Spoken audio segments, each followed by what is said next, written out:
Bismillahirrahmanirrahim. Assalamualaikum warahmatullahi wabarakatuh. Alhamdulillah wassalatu wassalamu ala Rasulillah wa ala alihi wa ashabihi wa mawalah amma ba'du. Sahabat Al-Qur'an yang dimuliakan Allah Subhanahu wa taala, insyaallah bertemu kembali dengan program Tahsin Tilawah Al-Qur'an. Mudah-mudahan kita diberikan kemudahan oleh Allah Subhanahu wa taala untuk terus meningkatkan kualitas tilawah Al-Quran. Amin Allahumma amin. Pada kesempatan kali ini kita akan membahas tentang al-waqfu wal ibtida. Ya, tentang waqaf dan ibtida. Waqaf itu berhenti, kemudian ibtida adalah memulai lagi membaca Al-Quran setelah kita berhenti membaca Al-Quran.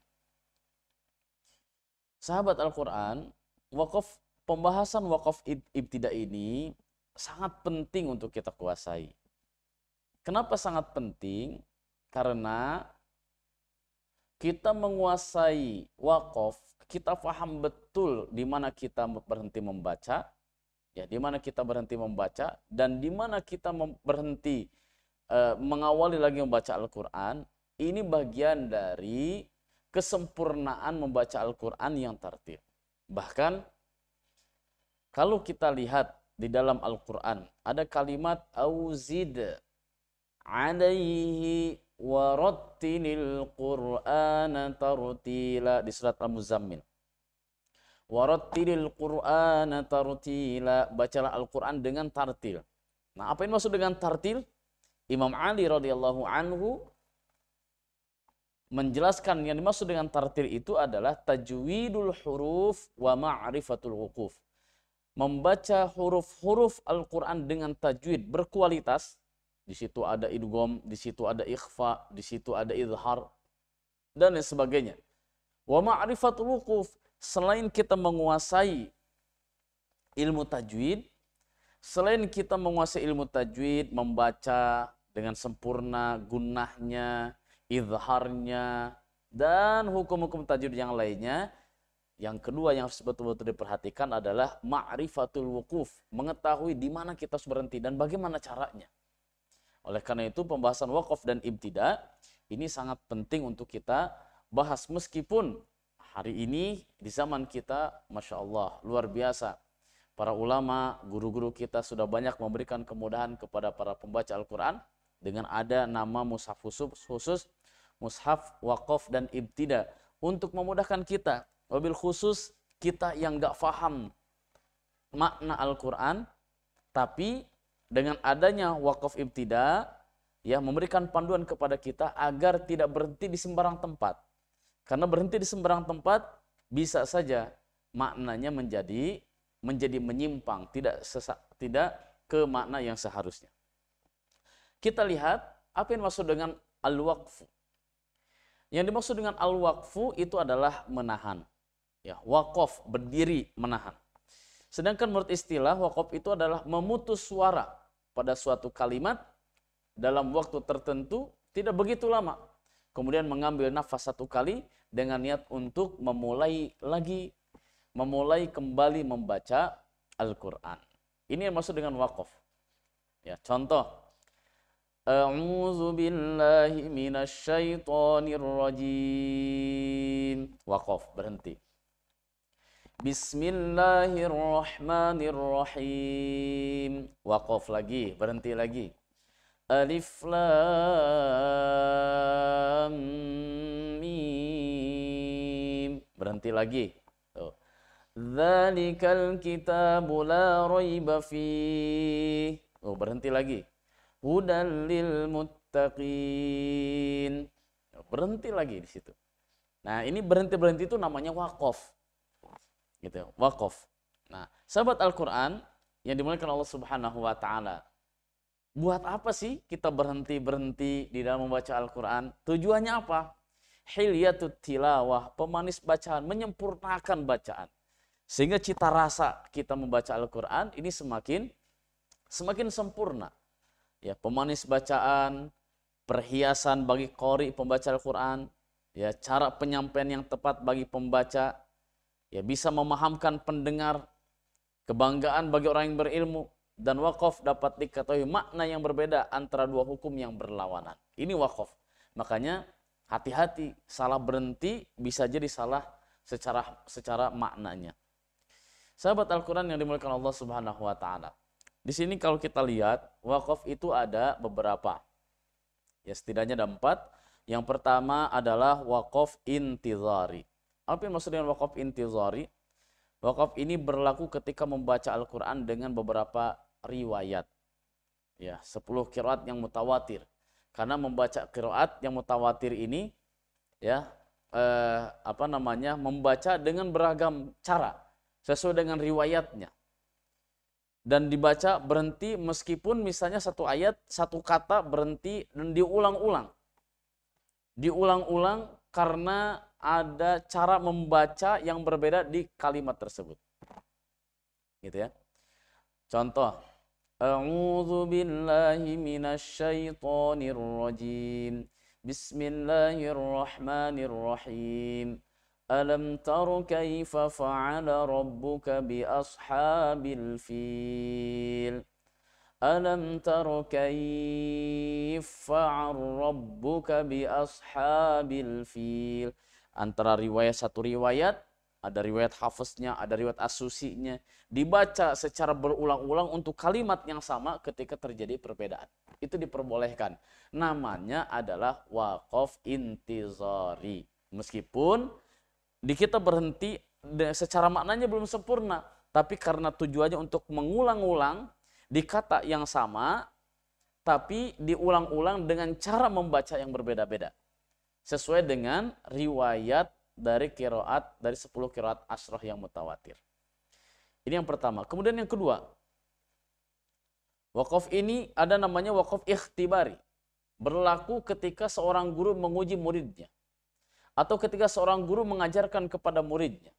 Contoh, kita mau membaca surat Al-Mulk. Tabarakalladzi biyadihil mulku wa huwa ala kulli syai'in qadir. Idealnya membaca satu ayat secara sempurna. Itu ideal. Tapi seorang guru ketika mengajarkan, contoh membacanya atau menghafalnya, mungkin belum memungkinkan untuk seorang murid, maka boleh dipotong-potong.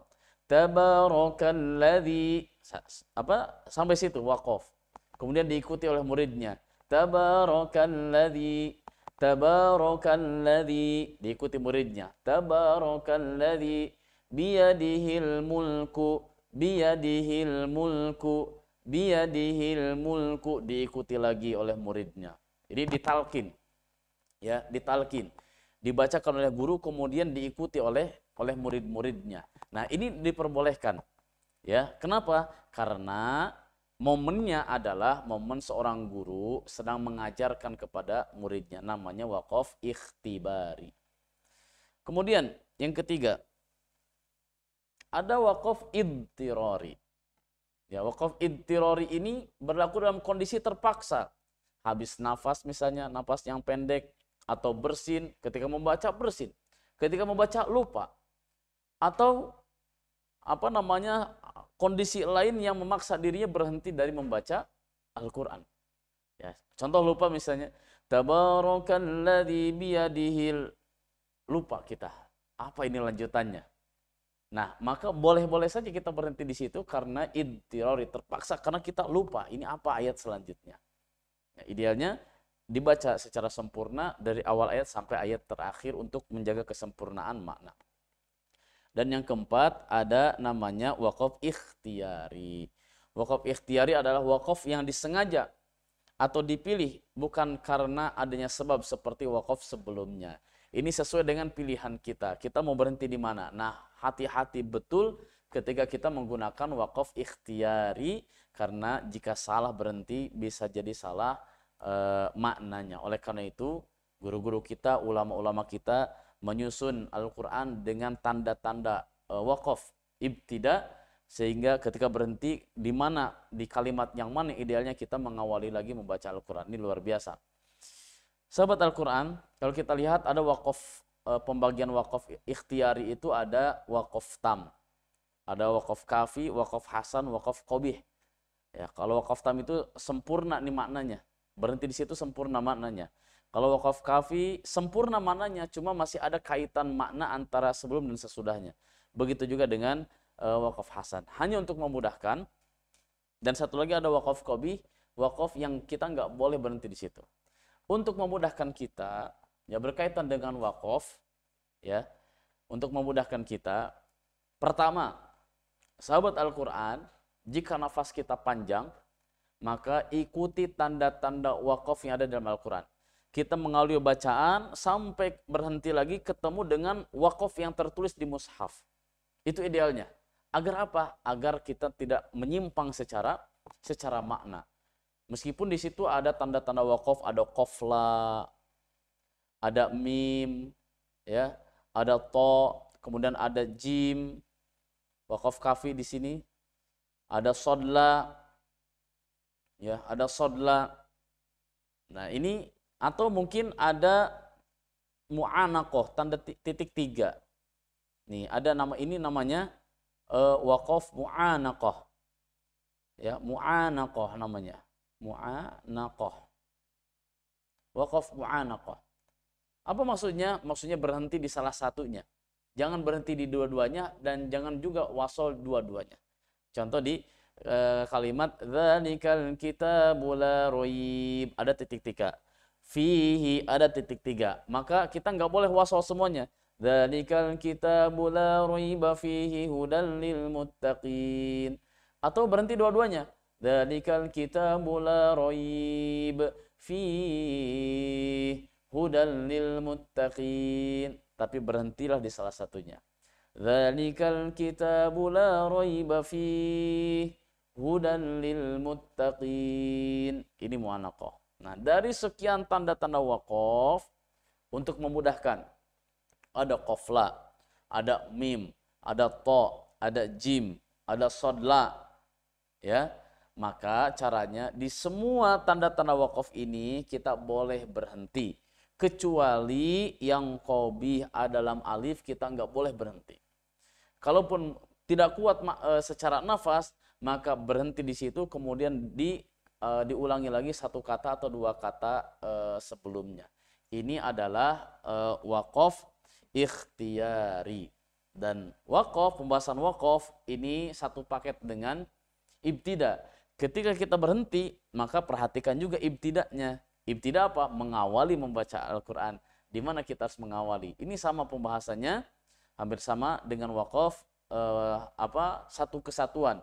Ketika kita berhenti, maka kapan dan di mana kita harus mengawali lagi membaca Al-Quran. Sahabat Al-Quran yang dimuliakan Allah Subhanahu wa taala, perhatikan betul tanda-tanda wakaf yang ada di dalam Al-Quran untuk memudahkan. Sekali lagi, kita bisa berhenti di tanda wakaf apa saja.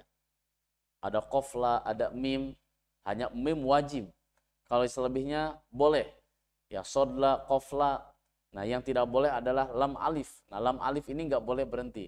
Ya, nggak boleh berhenti kecuali dalam kondisi terpaksa, seperti habis nafas, lupa, bersin, ya, dan lain sebagainya, sehingga memaksa kita untuk berhenti membaca Al-Quran. Sahabat Al-Quran yang dimuliakan Allah Subhanahu wa taala, demikian untuk al-waqfu wal ibtida, mudah-mudahan bermanfaat. Ya, silakan untuk dilatih, ya, silakan untuk dilatih, dilihat lagi Al-Qur'annya, lebih teliti lagi melihat tanda-tanda wakaf yang ada di dalam mushaf, sehingga kita terhindar dari kesalahan makna dalam membaca Al-Quran. Wallahu a'lam bishawab. Jazakumullah khairan katsiran. Wassalamualaikum warahmatullahi wabarakatuh.